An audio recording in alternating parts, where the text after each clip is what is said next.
Bonjour et bienvenue au musée de la paix de Guernica.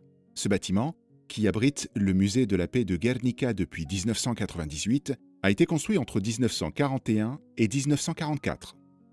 Il faisait partie de la reconstruction de la ville après le bombardement.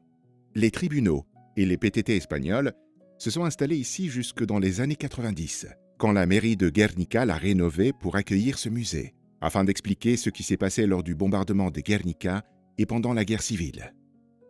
Depuis 2002, il appartient à la fondation du musée de la paix de Guernica et bénéficie de trois principaux mécènes: la mairie de Guernica-Lumo, le gouvernement basque et la Diputación Foral de Biscaya. Si vous voulez bien m'accompagner, nous allons plonger dans l'histoire et dans la mémoire de Guernica, mais aussi sa volonté d'œuvrer pour la paix et les droits humains. Ce parcours vise à vous donner un aperçu général de notre exposition. Après, si vous le souhaitez, vous pourrez acquérir les textes auprès de la boutique. L'exposition permanente que vous allez visiter maintenant, sur 2 étages, veut vous amener à réfléchir sur 4 questions. Qu'est-ce que la paix? Qu'est-il arrivé à Guernica en 1937, à un moment d'absence de paix? Comment s'est passé le bombardement? Récit raconté par les personnes qui l'ont vécu et subi. Qu'en est-il de la paix et des droits de l'homme aujourd'hui dans le monde? Commençons la visite de l'exposition permanente. Pour cela, nous traverserons un couloir au mur blanc avec des références à la citation de Gandhi. Il n'y a pas de chemin vers la paix. La paix est le chemin. Ce parcours, que nous effectuerons en zigzag, commence par évoquer plusieurs idées et concepts liés à la culture de la paix. À notre gauche, nous avons la première idée, qui renvoie à la paix accordée, également appelée Pax Romana, une idée fondée sur les traités ou accords de paix. Ce premier concept entend que les seuls responsables de la paix sont les signataires des traités, et aussi que, à compter de cette signature, il n'existe plus de situation de guerre ou de conflit violent. Or, nous savons tous qu'il n'en est pas ainsi, car pour obtenir une paix véritable, la société entière doit s'impliquer avec responsabilité, jour après jour, peu à peu, au-delà de tout traité. Après cette première idée de paix, à droite du couloir, nous avons la deuxième idée, la paix intérieure, qui a souvent été associée aux différentes religions, à la méditation et à la retraite spirituelle, même si en réalité, c'est un concept applicable à un moment où nous nous sentons en paix avec nous-mêmes. Nous avançons dans le couloir pour trouver à gauche le concept ou l'idée du pacifisme écologique, c'est-à-dire le lien étroit entre le maintien de la paix et l'utilisation que nous faisons des ressources de la planète. Ce manque de respect récurrent envers les ressources naturelles de la planète fait que surgissent de nombreux conflits violents, liés par exemple à l'usage de l'eau ou à l'extraction minière. En continuant notre visite, à droite, nous avons l'idée de la paix de chaque jour, un concept très simple et qui nous concerne tous. L'être humain, en plus d'amour et d'autres besoins matériels et immatériels, a une série de besoins fondamentaux qu'il doit satisfaire. Nous parlons de besoins comme le logement, l'alimentation, l'habillement, le travail, la santé ou l'éducation, pour ne citer que quelques-uns. Quand un groupe humain vit sans pouvoir accéder à cet ensemble de besoins fondamentaux, il n'y a pas de justice, et les conflits violents ne cessent de croître. Par conséquent, il y a une absence de cette paix de chaque jour. Pour finir ce parcours, il convient de rappeler la responsabilité qu'a chacun dans le développement et le maintien de la paix, au niveau local et mondial, personnel et social. À cet égard, il y a des photos de personnes très connues, comme Gandhi ou Martin Luther King, mais également de personnes anonymes, comme un étudiant face au char à Tiananmen, ainsi que des photos de mouvements sociaux de protestation contre les guerres à différents moments de l'histoire. Vous avez certainement remarqué que tout au long de ce chemin, il y a plusieurs vitrines exposant différents objets liés à des initiatives en faveur de la paix, comme le prix UNESCO des villes de la paix, le prix IFIP ou la Marche pour la paix, auquel le musée et Guernica ont participé. Nous espérons que maintenant vous appréhendez mieux le nombre d'idées et de concepts associés à la paix, et comment ils nous concernent tous, de diverses manières et dans différents endroits du monde. Nous continuons pour entrer dans la salle bleue suivante, appelée « La paix au XXIe siècle », où vous pouvez contempler de grandes images qui nous renvoient à des moments de paix. Au milieu de la salle se tient un banc d'outils symboliques qui vous aidera à mieux comprendre quels sont les outils dont dispose tout médiateur pour régler les conflits de différentes natures. Arrêtez-vous pour regarder les photos. Nous allons maintenant approfondir 2 concepts importants. Le premier est le mot « conflit ». Qu'est-ce que vous pouvez me dire sur ce mot? Souvent, nous pensons que ce concept a toujours une connotation négative. Mais en réalité, il n'en est pas ainsi. Le conflit est une opportunité de changement, de progrès. On peut le régler de manière positive ou négative. Le deuxième concept est celui de violence. Ici, selon les recherches du théoricien de la paix Johann Galtung, nous pouvons dire qu'il existe 3 types de violence: directe, culturelle et structurelle. Si nous faisions une comparaison avec un iceberg, la violence directe serait la pointe de l'iceberg, la plus visible. Morts, blessés, dégâts matériels. Cependant, il y a 2 autres types de violence, bien plus graves, à la base de l'iceberg, souvent invisibles celles-là. Nous faisons allusion aux violences culturelles, le machisme, le racisme, l'impossibilité de développer pleinement une culture, une langue, et aux violences structurelles, exercées par les structures du pouvoir et qui ont les grandes inégalités dans le monde, comme une des preuves les plus certaines. Il n'y aura pas de paix véritable sans éliminer ces types de violences. Jusqu'ici, nous avons tenté d'expliquer quelques idées fondamentales: paix, conflit, violence, cette première question du musée qui voulait vous amener à réfléchir sur ce qu'est la paix. Continuez pour vous immerger dans la partie la plus historique et commencez à réfléchir sur la deuxième question. Que s'est-il passé à Guernica en 1937, à un moment d'absence de paix pendant la guerre civile? Nous vous invitons à faire un voyage dans le temps en entrant dans la maison de Begonia. Si la porte bleue est ouverte, entrez. Sinon, attendez. Cette femme de Guernica va nous raconter comment était sa vie avant le bombardement. Vous avez envie d'écouter son récit? Choisissez, à l'aide des boutons du panneau situé à gauche, la langue dans laquelle vous voulez l'écouter. Pendant quelques secondes, vous réaliserez à quel point il est terrible de vivre un bombardement. Concentrez-vous et gardez le silence jusqu'à la fin de la vidéo. Salles historiques. Qu'avez-vous ressenti dans la maison de Begonia? Vous avez pu écouter Begonia vous raconter comment la population de Guernica s'efforçait de normaliser le fait de se retrouver dans une situation de guerre. C'est quelque chose qui, malheureusement, touche un très grand nombre de personnes dans le monde en ce moment même. Démarrez le parcours par les salles historiques du musée. Mais avant, arrêtez-vous pour contempler cette salle, plus sombre, pleine de panneaux explicatifs en verre. Ce sol, rempli de décombres, veut symboliser une ville fragile et détruite, comme celle de Guernica la nuit du 26 avril 1937. Imaginez ce que cela doit être de se retrouver dans une telle ville après un bombardement dévastateur. Ensuite, nous essaierons de vous offrir des aperçus historiques, afin que vous compreniez quel était le contexte avant et pendant la guerre civile, comment on a pu en arriver à cette situation, et quelles ont été les conséquences du bombardement à Guernica. Dans la première partie de cette salle, vous pouvez voir des photos et des textes qui nous racontent quelles ont été l'origine et le développement de la ville de Guernica. L'importance historique de cet endroit ne découle pas de son rôle joué pendant la guerre. Elle remonte plutôt à la consolidation de l'arbre de Guernica et de la maison des assemblées, comme éléments qui définissent l'identité basque. Avancez un peu plus pour savoir comment étaient les années d'avant-guerre. La Deuxième République espagnole est proclamée le 14 avril 1931 à Eibar, une ville tout près d'ici. Cette période, de 1931 à 1936, a été agitée et difficile dans l'histoire de l'Espagne, mais en même temps très prometteuse pour différents secteurs de la population. Au nombre des différents conflits apparus au cours de cette période figuraient les réformes sociales, lancées par les partis politiques progressistes en vue d'introduire une série de changements dans les structures de la société, mais guère appréciées par les partis politiques conservateurs. De quelles réformes parlons-nous? Par exemple, de la réforme agricole, des réformes sociales, certaines étroitement liées au rôle des femmes, ou des réformes éducatives, visant un système public universel, laïque et mixte, destiné à réduire l'analphabétisme. Nous n'allons pas nous étendre sur de nombreuses autres réformes qui ont été menées ou tentées. En revanche, nous devons signaler l'importance de la constitution des statuts d'autonomie à ce même moment historique. Le Pays basque et la Catalogne ont adopté leurs statuts pendant cette période, et d'autres régions d'Espagne en débattaient pour pouvoir se gouverner de manière plus autonome. Des élections générales ont été organisées en février 1936 et remportées par le Front populaire, la coalition des partis de gauche, qui regroupait les républicains, les socialistes, les communistes et les anarchistes, puis compterait plus tard aussi les nationalistes basques et catalans. Le Front populaire était convaincu de la nécessité d'approfondir ces réformes sociales. Le coup d'État est intervenu au milieu de ce climat, le 18 juillet 1936, soutenu par les partis de droite, une partie de l'armée et une grande partie de l'Église.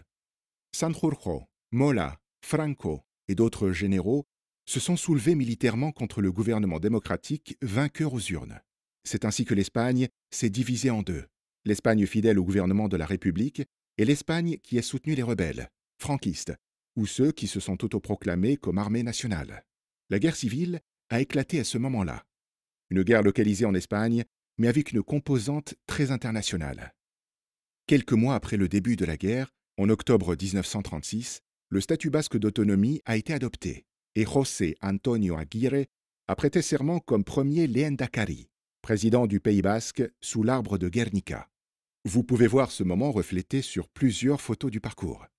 En raison des difficultés liées à la guerre, le nouveau gouvernement basque a fini par fonctionner d'une manière bien plus indépendante que ce que le statut permettait. C'est en octobre 1936 aussi que Francisco Franco a été nommé général en chef de l'armée rebelle. À la fin de la guerre, il deviendrait le dictateur de l'Espagne pendant 36 ans, jusqu'à sa mort en 1975.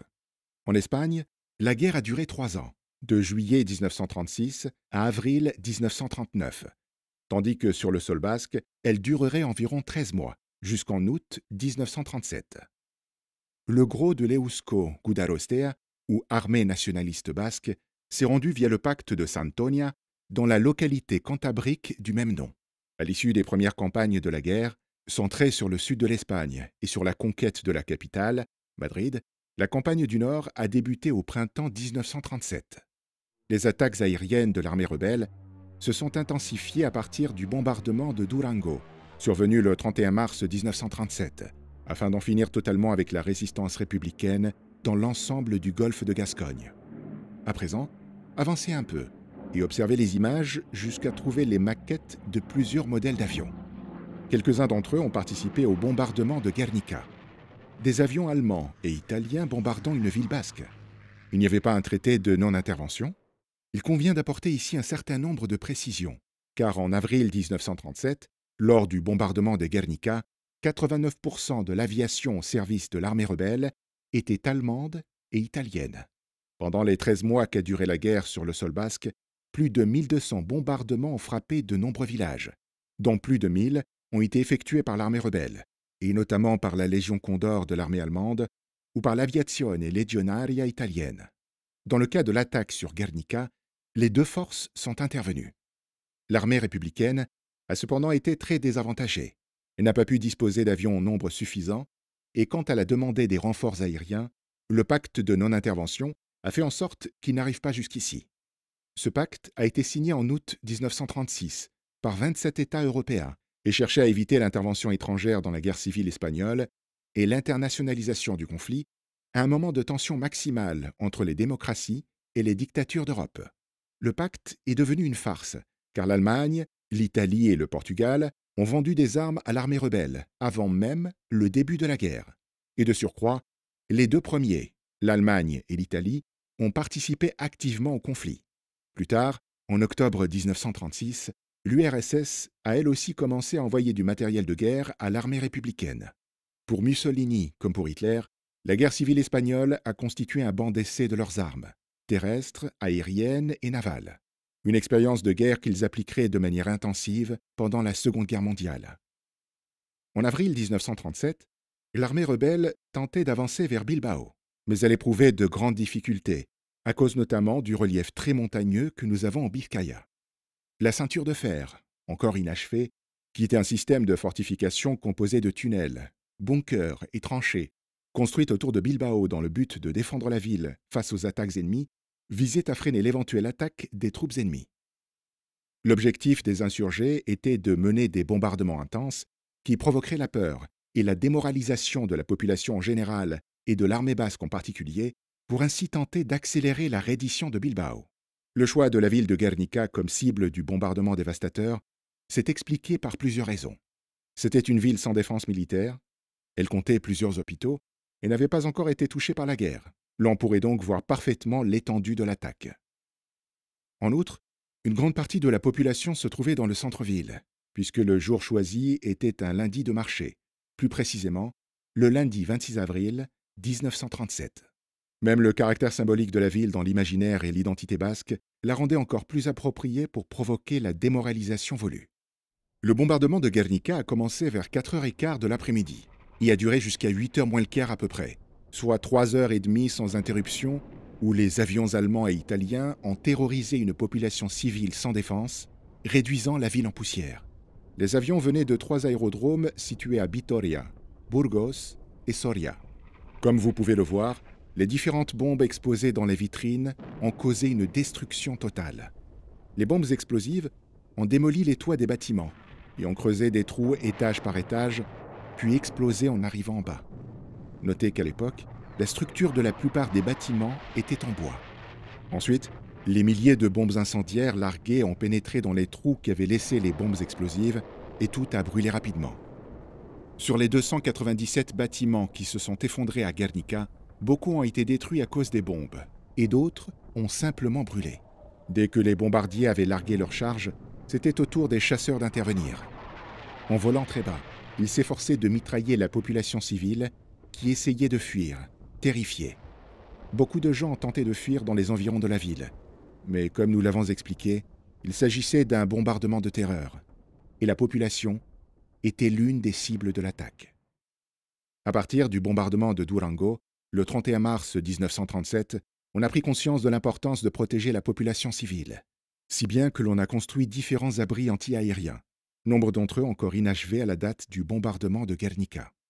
Toutefois, il faut garder à l'esprit que même si à l'époque de la guerre, Guernica comptait environ 5600 habitants, le jour du bombardement, entre 10 000 et 12 000 personnes se sont concentrées ici. Beaucoup de gens de toute la région venaient chaque lundi vendre leurs produits sur le marché, et beaucoup de clients aussi venaient acheter, s'approvisionner en produits de première nécessité. Le jour du bombardement, sont arrivés de Bilbao 7 trains remplis de gens prêts à acheter à Guernica des produits qui manquaient à Bilbao. Il convient d'ajouter que, à l'époque, plus de 100 000 réfugiés du Guipúzcoa se trouvaient en Bizkaia. Et même si la plupart d'entre eux étaient à Bilbao, un grand nombre étaient arrivés aussi dans cette zone, puisque le front de guerre se trouvait à environ 30 km. Vous pouvez voir sur le parcours différentes images qui reflètent la situation de Guernica après le bombardement. Plus de 85% de la ville a été détruite, et quelques bâtiments très symboliques, comme l'église de Saint-Jean ou le fronton, n'ont pas été reconstruits. En revanche, d'autres lieux significatifs, comme les usines d'armement, l'église de Sainte-Marie, le pont de Renteria et l'arbre de Guernica, sont encore debout. Avancez jusqu'à la dernière salle du parcours historique, où vous pouvez voir, à votre droite, des articles de journal de l'époque relayant de manière très différente la nouvelle de ce qui est arrivé à Guernica. Cette situation nous rappelle bien ce qui se passe encore aujourd'hui. La bataille médiatique, présente dans n'importe quel conflit, avec le retentissement international suffisant, c'est-à-dire l'utilisation des médias comme un autre front de guerre.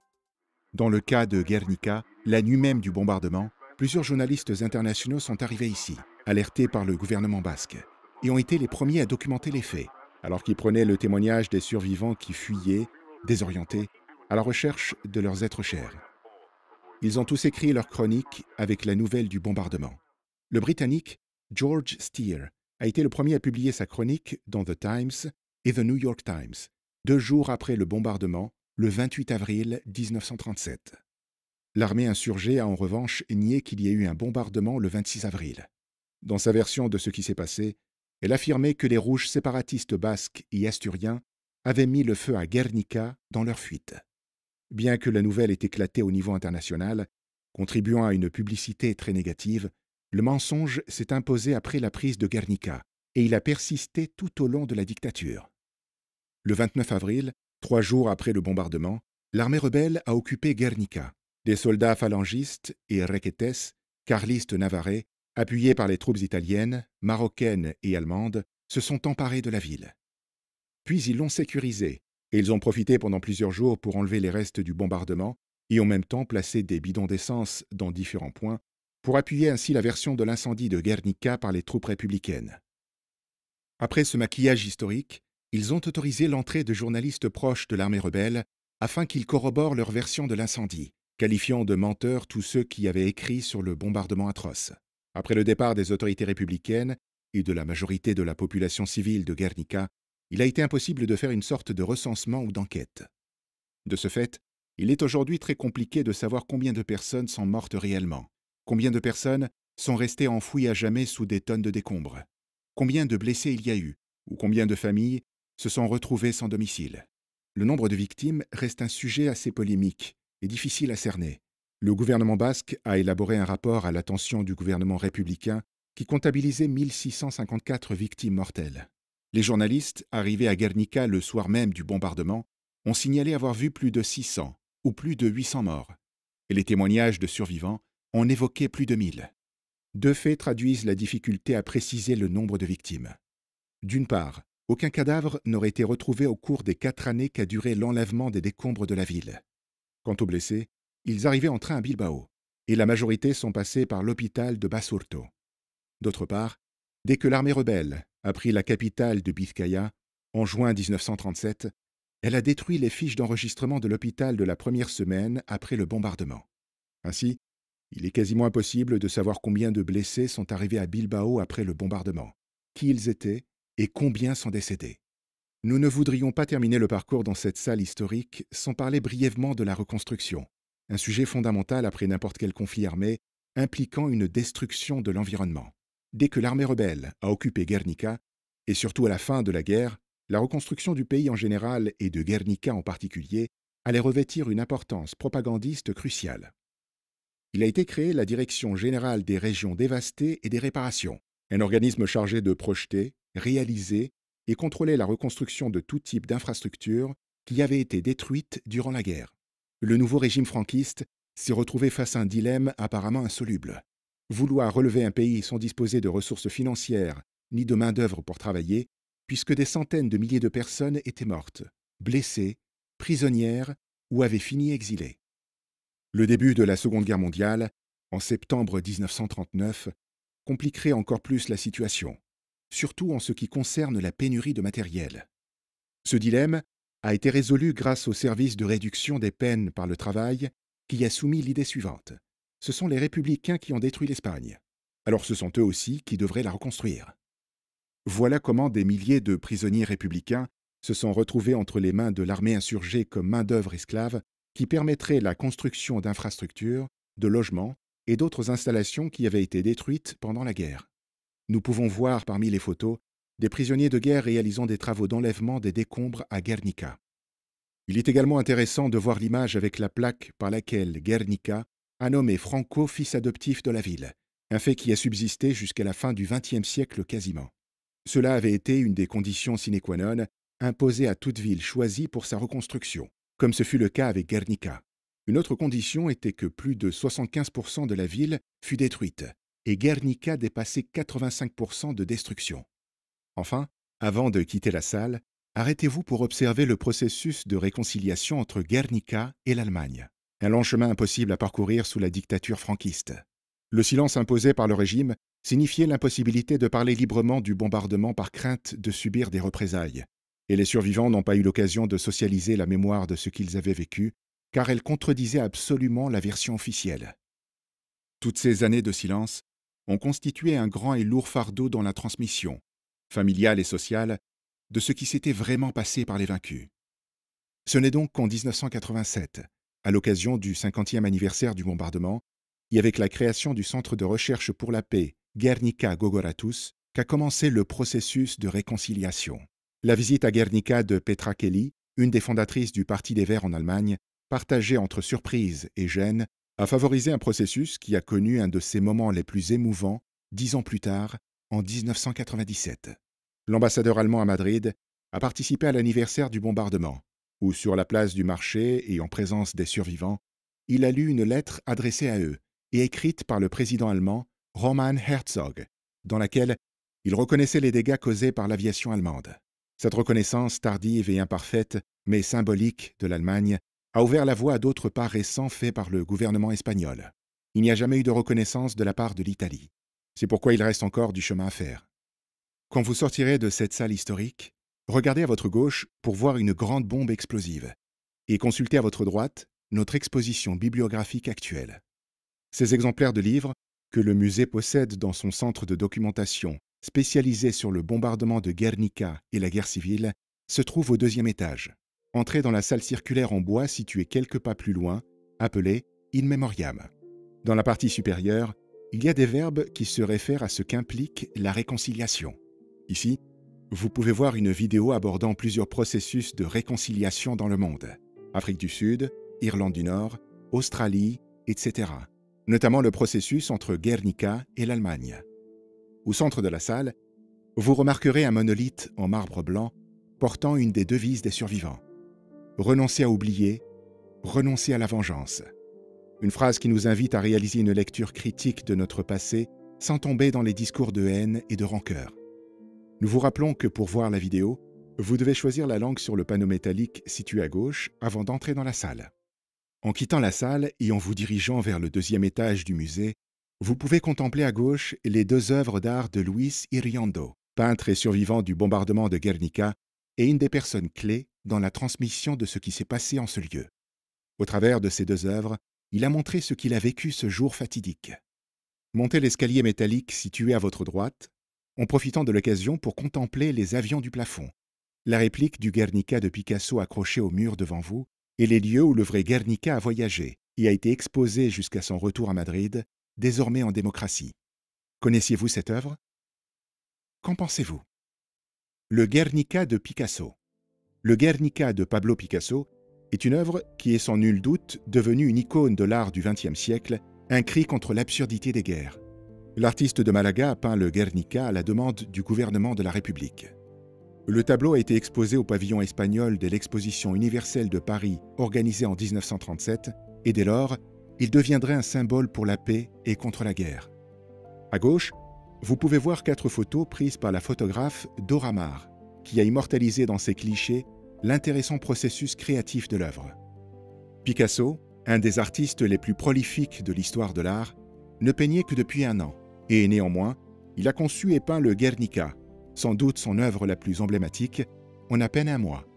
Quelques jours après le bombardement, Picasso a lu une chronique dans le quotidien L'Humanité de Paris et entendu des cris de « Stop au Guernica » lors des manifestations du 1er mai, puis a décidé de peindre un tableau en lien avec ce qui s'était passé. C'est seulement après la mort de Franco, et une fois la démocratie instaurée en Espagne, que les démarches ont été engagées pour que le Guernica revienne du MoMA, Museum of Modern Art, de New York, en Espagne. Le Pays basque en général, et Guernica en particulier, ont réclamé à maintes reprises que le vrai Guernica soit exposé à Guernica, ou Bilbao, de manière symbolique et temporaire. Cette demande n'a pas été entendue pour l'instant. Il est important par ailleurs de penser aussi bien au Guernica qu'aux autres Guernica qui sont créés aujourd'hui dans le monde, et de réfléchir ainsi au pouvoir transmetteur de l'art. Témoignage. Nous avons bientôt fini ce parcours de l'exposition permanente du musée.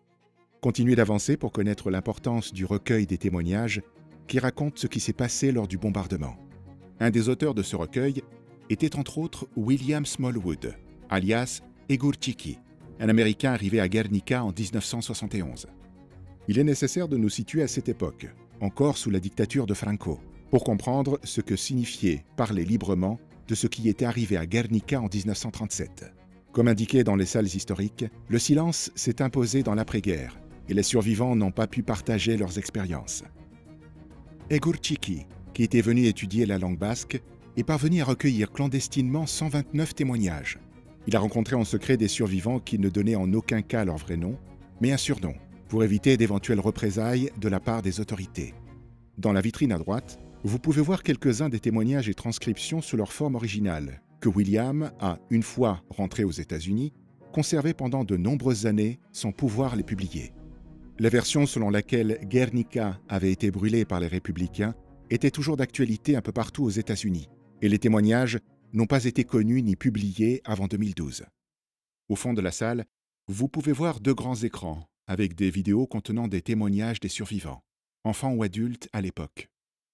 Outre les images d'archives pendant et après le bombardement, 12 personnes vont vous raconter comment elles ont vécu ce jour-là. Les témoignages ont été ajoutés à cette avant-dernière salle du parcours permanent du musée où de 2003 à 2018, il y avait une salle dédiée à la violence à motivation politique dans le contexte du conflit basque. Dans cette même salle, vous trouverez plusieurs pièces de monnaie complètement fondues.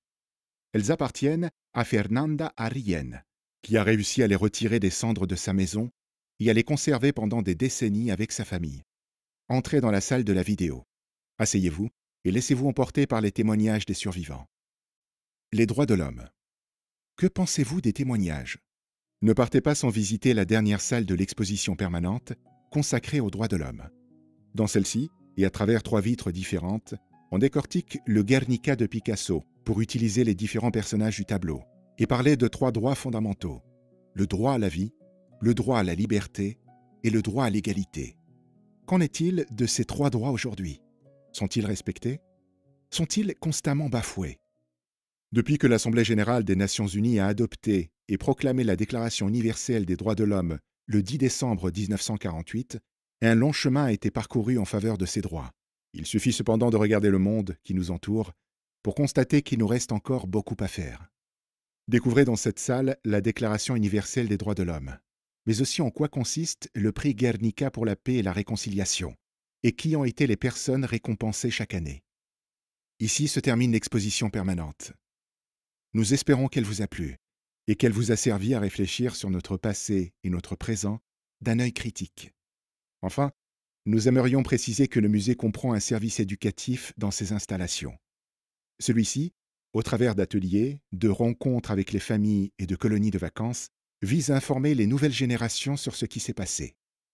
Suivez les flèches qui vous guideront par l'escalier arrière jusqu'au rez-de-chaussée. Et de là, s'il vous reste du temps et de l'énergie, vous pourrez visiter l'actuelle exposition temporaire dans le cas où vous ne l'auriez pas encore fait. Nous vous remercions vivement de votre intérêt pour la visite et nous espérons vous revoir bientôt. Agur.